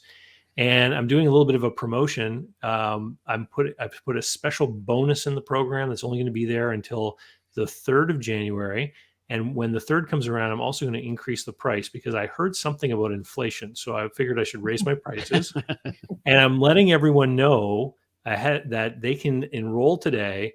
And one of the great things about being a member of Business Buyer Advantage is that when you're in for life, and any of the future new content gets added, it's there for you. And do you like the image I created? I made that earlier today too. Very creative. Great stuff, David. That's exciting. So yeah, so things have been busy over here for me too. Yeah. And Rick, what about you? How has the last year been for you? Last year you told us about the restaurant that had burned down. Oh boy. What has happened now in the past year in your ownership of restaurants? So, well, I sold all of my restaurants in 2020. So okay. I had 3 left, and one had burnt to the ground, so we collected our insurance payout, and the other 2 we sold. So as of May of 2020, I was completely free and clear from those businesses. And I had some contract work as a consultant with different organizations. So I continued to do that, but I've been working from home since pretty much April of last year, and picked up different contracts, obviously not able to travel and not able to go out and shake hands and kiss babies and do the other things. But we have some other methods of picking up clients. So like the one in Arkansas, we was able to do that, but I do have to get down there to see them, and I'm kind of hoping we'll be okay to go in the new year because I've already got my flight booked and got to go. Yeah. But yeah, that's pretty much what I've been doing. Well, good. I'll start to transition out here in a moment, David, unless you need anything else from me. Well, why don't you let everyone know how they can find out about you and explain a little bit about your show, The How of Business, and the kind of guests that you have on there? Because I enjoyed that program. You do a great job with the podcast. I appreciate it. I've had you on 2 or 3 times, I think, now over the years. Started it in 2016. The How of Business is the name of the show. thehowofbusiness.com is where you can go to find everything about me. And just released episode 400 a couple weeks ago. So I do a weekly episode, and mostly I do interviews of other business owners or professionals or anybody that has expertise to share with my audience, which is people who either aspire to become an entrepreneur or existing small business owners that are looking for ways to grow their business. And then sometimes I'll do topic episodes. Last year I was looking back through the stats. Last year was record numbers for me, which continues to show, as I'm sure you guys are seeing as well, this increased demand of people saying, hey, maybe this is the time to start a business, which is certainly, of course, one of those other factors that's affecting the labor force, right? People are thinking, hey, this is the time for me to go do my own thing, whether it's freelance or start a business. But, I'm certainly seeing that in the result of my download numbers over the past year. Last January was a record for me. And then in November, this past October, November broke that record in downloads. So Awesome. I am seeing that increased demand, interest in people who want to start a business. But yeah, the howabusiness.com is what I do. And that, of course, is not the only thing I do. I'm also an active business owner, but that's the main place to find out about everything that I'm involved in. Well, thanks so much for joining us again. And I Absolutely. hope you have a great holiday time over the next week or so with Christmas and New Year's. And say hi to your family. And it's good to see you again, Henry. Thank you. Thanks, Rick. Thanks, David. You. All right. Take See you care. later. Bye-bye. Now, Rick, you've bought businesses before. I've got another guest that's just joined us. Would you imagine that? And I think the two of you know each other, right? Do you remember Jordan from last year? From last year, yeah. I think you guys ended up having to end the show because I lost power or something, didn't I? Oh, I don't know, Dave. Maybe. Jordan, how are you today? Hi, you guys. That was a quick transition. I didn't realize we were live, but happy holidays. Well, this is how we catch people in embarrassing situations. Quickly. I think I was testing my mic. I don't know if you guys caught that. Okay, good. Hey, Rick, good to see you again. Hey, Jordan. So for everyone listening, Jordan is a member of my Business Buyer Adventure Group coaching program and is a multiple acquisition entrepreneur. How was 2021 for you? Last year you told us about how the pandemic was affecting your language translation business. What kind of things happened for you in 21? Well, I think the resilience of our industry really shown in 2021. I work between languages, written, spoken, or signed, and people still needed to communicate regardless of the pandemic. And a lot of our solutions, we had to pivot. People weren't meeting face to face, which is one of the services we provide. They're meeting like this via Zoom or telehealth. And so we were providing language solutions, interpreters on this new remote meeting setup that we had. So we pivoted and business bounced back aggressively. There were a lot of pent up doctor's appointments or trips. I think I caught the tail end of your conversation with Henry that travel started to pick up. And so as the world kind of opened up a little more in 2021, so did our business bounce back. It's interesting that you mentioned pent-up demands for things like appointments. I read a newspaper article about that, how and myself, back in 2020, I was scheduled for a procedure in April. And then when the lockdown happened in March, they canceled all the multi-day recovery non-essential procedures at the hospital. I actually ended up winning in that scenario because they called me because my procedure was like a 3-hour thing. And they said, our ORs are now empty and we're just trying to take people case by case that we can get in and out. So I actually got my procedure done a few weeks before it was supposed to be done. Front of the line pass. Well, precisely. But those other people who, would have a more than 1 day recovery, they've all got shuffled off into the future. And now there's this big backlog of this stuff that needs to be taken care of.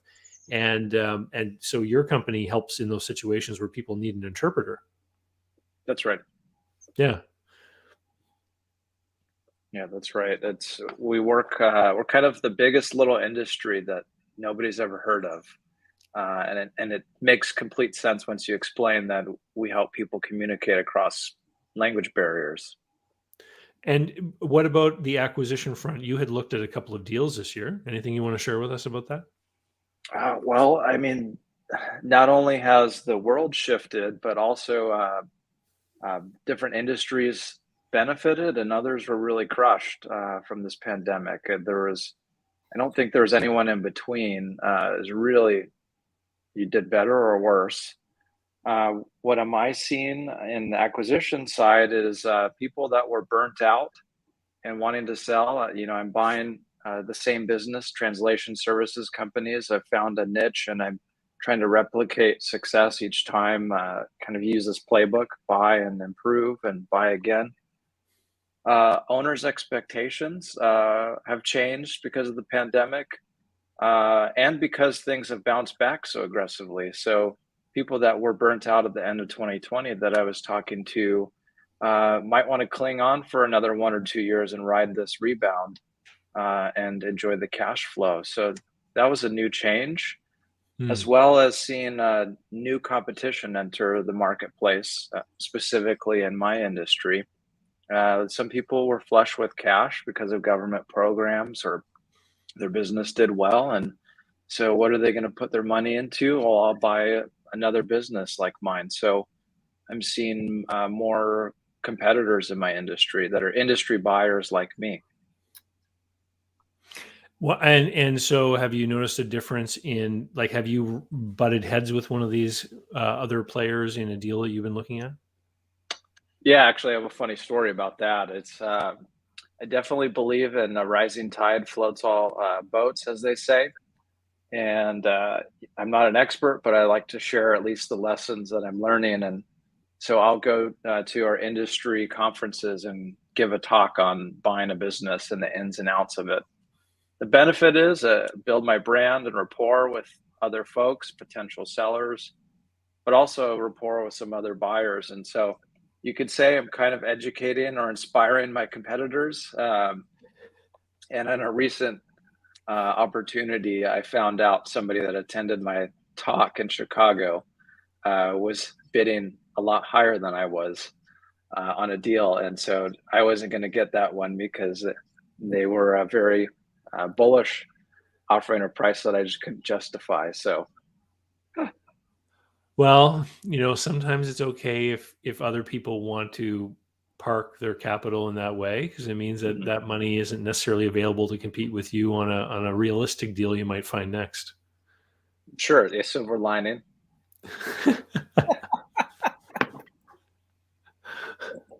So, Jordan, when you buy a business, do you maintain the infrastructure, or do you just take everything and incorporate it into your existing overhead and infrastructure? Great question. It's an evolving model, and this is a good bolt on to David. I think you were sharing your business buyer adventure course. You've added how to buy a stock purchase or entity, as well as net normal working capital, right? Yep. So that's part of our model as we do stock purchases, which is, I think, less common in the small business acquisition space, mainly for preserving the goodwill of contracts, the customers, and the employees. I create friction on the two biggest assets that a service business has is the client revenue stream and the people that know the clients and are performing the work. So this has been a great way to get into that deal and provide some tax advantages to the seller. So we do a stock purchase, and we are a network of multiple brands. So within the teams, we definitely believe we're one culture and one company, but different employees will service different brands or customers. And we centralize where it makes sense. So some of the things like back office and accounting can be centralized. We don't need duplication. And then sales and marketing, we're able to centralize some of the production, but usually where there's client connection, you can't really centralize that. So we have this hybrid model where it's one company and one culture, but multiple brands in the marketplace. Yeah, the people in those markets know those brands, right? I mean, this is one of the key things that you're buying, and I think one of the other critical things is that you talked about healthcare, but a lot of the work that you're doing are with like government and quasi-government sort of bodies, and if you go to them and ask them to update all the contracts with a new name, sometimes that might trigger a process on their end where maybe necessarily they might go out to bid again on some of that work. Mm-hmm. Some contracts specifically, they're not assignable. Yeah. And you need to speak with the client. And that would be something I encourage people to do is when you're buying a service business with contracts into the future is check if they're assignable and what's the likelihood you're going to cause an issue with buying the business and trying to get that contract to roll over to the new buyer. You use a lot of subcontractors who actually do the interpretation work. Have you felt some of the pain from the labor shortage issues that are in the media all the time now? Absolutely. I think it just shifted for everybody that is in the workforce of what type of environment do I want to put myself in? What risks do I want to take? You know, what's the risk reward of taking this assignment or doing more work in this profession, or do I need to switch into a different profession? And in my industry, it's highly skilled labor, linguists that are professionally trained that have amazing mastery between languages. So it's not really blue collar work, Right. but that person does have other options. And so let me give an example. Somebody who speaks Urdu or Marshallese, some of these lesser common languages, maybe they're not really busy with assignments because healthcare has dropped for a while and they decide to pursue a different profession. And so we've got shrinkage on my linguist pool and labor pool. The other thing is increased wages or increased rates. So we use subcontractors. They get to set their own rates. That's part of the benefit of being a sub. But the challenge is how do we maintain profit margin when there's less resources and the resources that are here want to increase their rates. So definitely been a challenge to navigate that as well. And do you have the ability on the other end to push through some of those rising costs, or are you constrained by some of those contracts you have? It's case by case basis. Some contracts we can't. Another thing that I recommend, and I didn't come up with this, but a wonderful attorney did, in all of our service agreements, we have a clause that states that within a year of signing of our service agreement, we maintain the right to raise rates by 3% or more. And that was a blessing because we can go through and adjust case by case where they've gone past that year. Mm-hmm. And as far as messaging, a 3% increase isn't much at all on the client side. Some people don't even realize it. And those that do give a little pushback, it's very explainable with the situation we're in. With Right. Inflation is in the headlines, and so it's nothing new coming from us. So that does help. So I have another question follow up on my last one, Jordan, if you don't mind. So Sure. I've acquired businesses, I've built businesses from scratch, and something that I've discovered over time is culture is kind of the collective attitude and behaviors of the group within the organization. And as an acquirer of the business, you come in kind of the stranger and kind of morph into their culture and hopefully get them to see the way you'd like the business to be run over time. Mm-hmm. So that's my experience. I'm not saying that's the only experience, but when you say you come in with one culture, how do you metamorphosize that culture and from that acquired business into your way of doing things? Such a great question. And that's something that I think about as we've grown, from 4 people when we started working, I think, David, 4 or 5 of us to 22 of us now. Yeah. Our problems have changed in motivating and keeping people accountable. And it's something that is an ongoing effort, really, to sort of prune out some of the folks that are detractors and bring in new folks that are adding. We do have our mission and vision and values. We use a system called EOS, Entrepreneur Operating System, really popular book. It's called Traction. I highly recommend it. So that really helped to give us a foundation, at least, to say and communicate, this is what we're about as an organization. And based off of those values and the foundation, we can decide how we hire, fire, and reward. So that's one thing for just management, getting everyone bought in. But the other thing is there's zero trust on day one when you acquire a company. It doesn't matter what I say. it's probably more important what I don't say, because they need to watch and see what we do.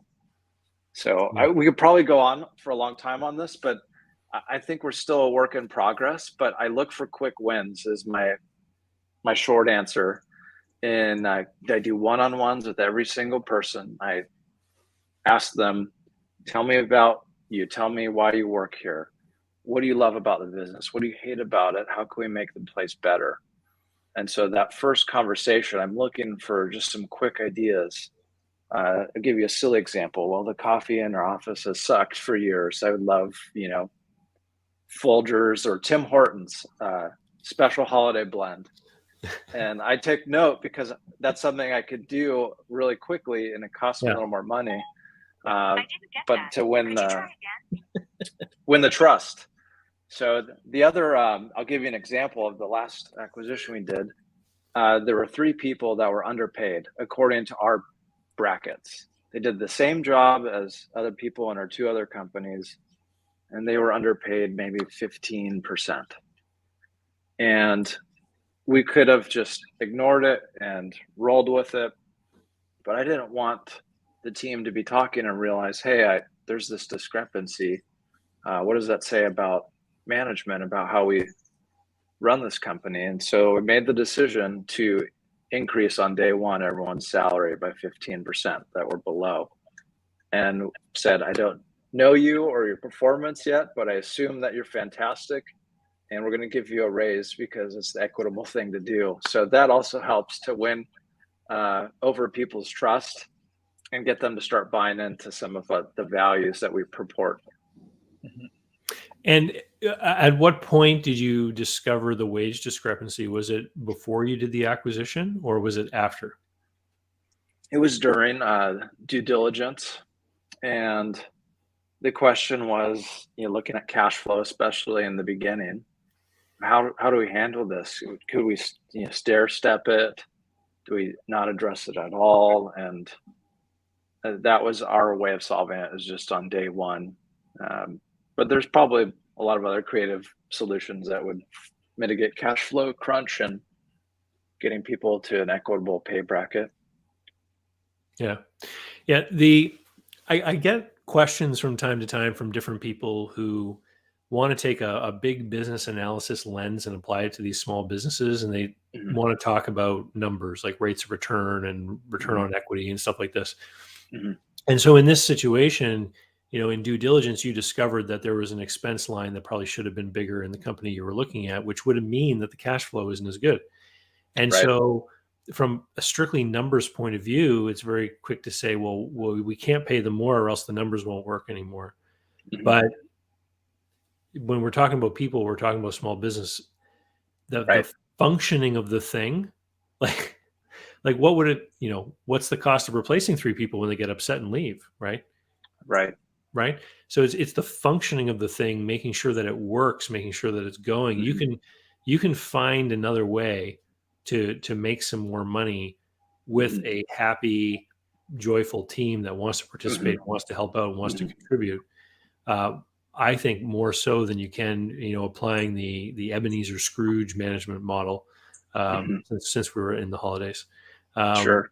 So, I mean, those people probably now are going to share with any new people that come on your team the story of how, you bumped them up because they were being underpaid by the previous person they worked for. And it'll become part of establishing that culture that you're building within the company, that you're a place that treats people fairly. And, hopefully that goodwill will spread beyond those 3 individuals. Right. Yeah, very good comparison with Ebenezer Scrooge management style. We're trying to not do that. How about you, Rick? What's your experience been in just getting people on board, managing people and all their problems? It's messy, right? It's very messy. And I'll give you a really interesting case study on something. So my first business was a franchise breakfast restaurant. And after about 3 years, my wife left her job to come into the business. So we built a second business exactly like the first one. Same brand, same concept, same pricing, same town even. So she ran one, I ran another. What was interesting about this, even though all things were the same except for the physical location and the employees, the culture was very different. And the culture was different. The only thing I attribute that to was the management and how the management dealt with the employees. I mean, employees make the culture, there's no question, but management guides that ship. And the way my wife guided her ship was very different than the way I guided mine. And when we had employee shortages at one location or another, and we would just send one over to help out, they would always come back and say, don't ever send me back there. It doesn't matter which way they went, right? Okay. If they went from my store to hers, they come back with that feedback. They went from hers to mine, same feedback. And it was just complete night and day for them. And it was tough. It really was tough to manage that. And again, it comes down to the way I dealt with it. And she was more of a people person, and it was always worried about what people thought. And I was like, get the job done. This is your job. This is what we expect to be done. If it's not being done that way, then we're going to have conversations about that. But it was like, chop, time is on the line here. And I mean, don't get me wrong. I mean, I cared about every single one of them, and I treated them accordingly. And when things weren't busy, we would sit down and celebrate and have a bunch of fun. But when we were busy, I was all business. Right. And she didn't see it that way. So you had little oil and vinegar cultures. Exactly. And it's funny because, I mean, we were sharing our businesses. So she was the primary caregiver, and we had 2 little kids at home. So many times if the kids were sick or we couldn't get the babysitter or whatever, she would elect to stay home. And depending on my schedule, I may flip over to her store to manage her store if my number 2 was there in my restaurant. And I'd walk into her store, and it was just, I would always be pulling out my hair. Like, why isn't this done? Why can't we get this way? Like, come on, let's go. And I always felt like, you know, it sounds like I was a bad guy, but it just, they didn't have the same sense of urgency that I had come to expect in the restaurant that we ran. In your business, I mean, what is always interesting to me about that breakfast restaurant is that it almost has some parallels to the nightclub industry, because you were so dependent on like a 5 or 6 hour window. Sunday morning was like the place where you made all your money. Maybe you can talk a little bit about that. Like, was the execution of Sunday morning different between your restaurant and hers? Yes. What saved her was she had more seats. And because of her more seats, she was able to manage the line a little bit easier. And but you're absolutely right, Dave. There was about a 5, not even 5, I would say even closer to 4 hour window on Sunday, and it represented 1/3 of our revenue for the week. Wow. Yeah. Wow. So it's showtime in those 4 hours. There's no messing around, right?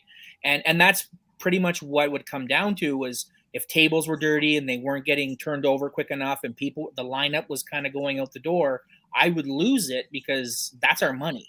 And if we don't make it today, we don't get, they don't show back up on Monday because they couldn't eat at your restaurant on Sunday. And my team had become very used to it in my other store, and we would manage that line down to less than 10 people, and everyone was very well aware.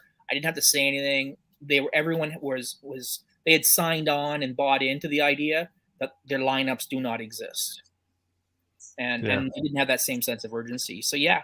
And I mean, if you go one step further, Friday and Saturday represented another 1/3 of our business for the week. So you take 3 days as 2/3 of your business. And we live in Canada and there's snowstorms and all that. If you get a snowstorm in one of those 3 days, your week's shot, maybe even your month is shot. Yeah. In terms of profitability. Wow. And so the rest of the week is, just empty, and you still had to be open. It's not empty, but you're paying for your food and your labor, and hopefully you're contributing a little bit to your overhead. But you're just there. It's cost of doing business to be open those days. Yeah. Well, gentlemen, we've come to the end. Did you guys see the new opening that I had made? Oh, geez. So the casino let go of their guy who was doing all their stage productions for musicians and events and concerts and stuff. And so I was able to hire him. Check this out. This is the new opener for my YouTube channel. All right. Very. I'm David C. Barnett, and you're tuned in to Small Business and Deal Making, the podcast, YouTube channel, and blog where I talk about buying, selling, financing, and managing small and medium-sized businesses while controlling risk. So if you're looking to take control of your future through buying a business one day, or if you already own a business and you're looking to grow or exit, you've come to the right place. I talk about interesting things, I talk to interesting people, and I answer your questions every week right here. So be sure to hit like and be sure to hit subscribe, and let's get to it.